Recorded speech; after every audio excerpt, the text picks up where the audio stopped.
Top 10 new Isekai anime with an overpowered MC. Who doesn't love getting transported into another world while kicking the ass of some bad guys and winning the girls? Today, we're going to speak about some new Isekai anime that have graced our presence. Are you ready? Well, I'm ready. Let's get started. Let's start things off with I've been killing slimes for 300 years and maxed out my level. This particular anime is definitely set to appease those who enjoy Isekai that is set within the world of video games. The story has us follow the afterlife of a corporate slave, Azusa Aizawa. After she dies due to overworking, she was given a second chance by a goddess who gives her immortality and a chance to live a better life in another world. She decides to live her new life taking care of her farm, guarding the nearby village, and killing a few slimes per day as a routine. However, her monotonous life for 3 centuries takes a turn when she comes to the realization that she has reached the maximum level possible for inhabitants in their world through killing slimes alone. With her newfound strength, she finds herself exposed to new friends and acquaintances as her life changes drastically. This anime practically embodies power fantasies, and having a female main character brings a breath of fresh air as well. However, the 8th Sun, are you kidding me, has us coming back full circle. While elements from the previous entry exist, this time, the story takes a fresher course. The story is centralized around the 25-year-old Shingo Ichinomiya as he one day wakes up in a new world, and inside the body of a 6-year-old to boot. What made things worse or better was the fact that he still had his memories of working hard at a firm company in his previous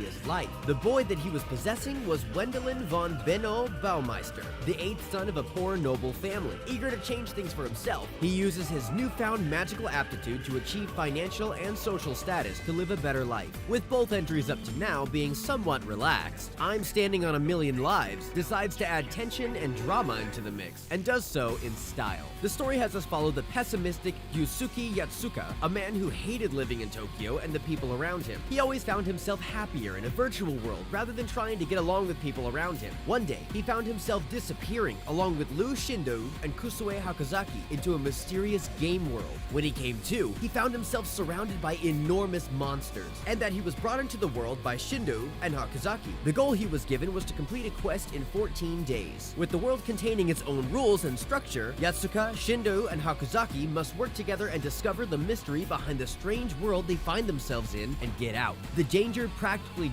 drips with each new episode of this series. However, this next entry brings us back into familiar grounds as suppose a kid from the last Dungeon Boomies moved to a starter town. Brings us back into the power fantasy realm in quite a unique fashion. It gives the answer to the age-old question, just what would happen if an NPC that lives beside the last dungeon would end up near one of the beginner towns in a role-playing game? That is exactly the case in this tale of Lloyd Belladonna, who considers himself the weakest in his village, yet routinely defeats powerful enemies since childhood. In order to live out his desire to become a soldier, he travels to the kingdom of Azami in order to take part in their academy. With such an out-of-place element that defies common sense, it's safe to say that the kingdom ends up being just as perplexed. Lloyd's innate power just might end up being the factor that they needed to end all wars surrounding the kingdom. The premise, while silly, takes a somewhat serious tone, while the hidden dungeon only I can enter stays different from the rest by adding a bunch of ecchi elements into the isekai premise. Of course, we're not complaining. The story has us follow Noir Starga, a nobleman who is somehow still at the bottom of the social hierarchy. This caused other nobles to treat him as a lesser. However, unbeknownst to many, he had the ability to speak with the Great Sage, an oracle who will grant Noir knowledge regarding absolutely anything. When his attempts at a normal job fails, he tries to join the Hero Academy in order to grow stronger. The Great Sage sets up Noir with Olivia's servant, an enchanted maiden who gives him extremely powerful abilities that can change reality as he likes. However, the catch was that the abilities caused him to lose his health, and in order to restore it, he must give into his worldly desires, which causes quite a few saucy scenes. While the fan service elements within this anime is there for all to see, this next anime, The Saint's Magic Powers Omnipotent, takes a more wholesome approach.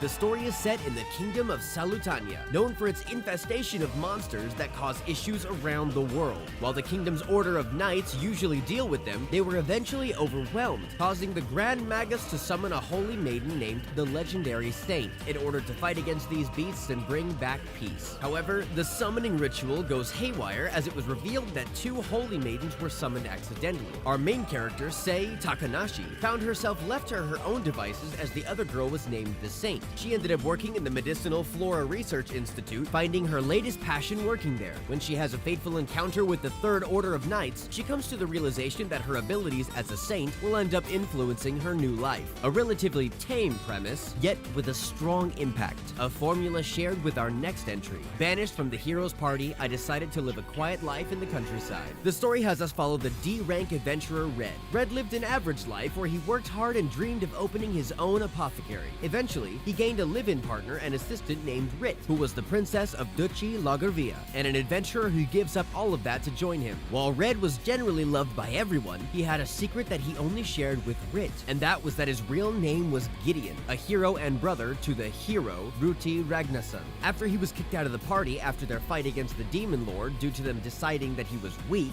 Red now lives a peaceful life. While this is exactly what he wanted, Red was about to realize that the past was not willing to let go of him so easily. All of our previous entries on this list ended up being rather action-oriented. That is about to change with this next entry named By the Grace of the Gods. The story has us follow a child named Ryoma Takabayashi, who has the strange habit of keeping all kinds of slimes as pets. Even though he was so young, he has a strong body and good capability for magic. This was due to the fact that he endured so much in his previous life that the three gods decided to grave Ryoma with a second chance in order to live out his life in an enjoyable manner. While he lived 3 whole years comfortably by his lonesome, he ends up meeting people that would end up turning his life around. He comes across some soldiers who had a wounded comrade, as Ryoma was quick to help save his life. The group then asked Ryoma to join their party in order to visit the nearby town's Ducal family. This single decision ends up causing Ryoma to take part in a journey to visit the vast world that he has yet to explore. The relaxing premise is sure to be a breath of fresh air to many, yet there is more enticing drama to be enjoyed in the Isekai space. And one good example is the world's finest assassin gets reincarnated in another world as an aristocrat. When the world's greatest assassin finds himself betrayed and backstabbed by the very organization that he had sworn allegiance to, his frustration causes him to have an audience with a goddess that appreciated his exceptional skill. The goddess ends up giving him another chance at life by reincarnating him in a world of swords and magic with one goal in mind: save the world from destruction by killing its hero. The assassin finds himself reborn as Lu Tuatha De, the son of a noble family of assassins serving the Alvan kingdom. After learning new skills and abilities, he ends up taking up the monumental task that was entrusted to him, while meeting new allies and friends in the process. While all of the previous entries were well made, our number 1 entry in this list, Mushoku Tensei, takes the cake. The story has us follow a 34-year-old shut-in who decides to make something of his life by trying something heroic, only to lose his life in the process. However, he finds himself reincarnated in another world as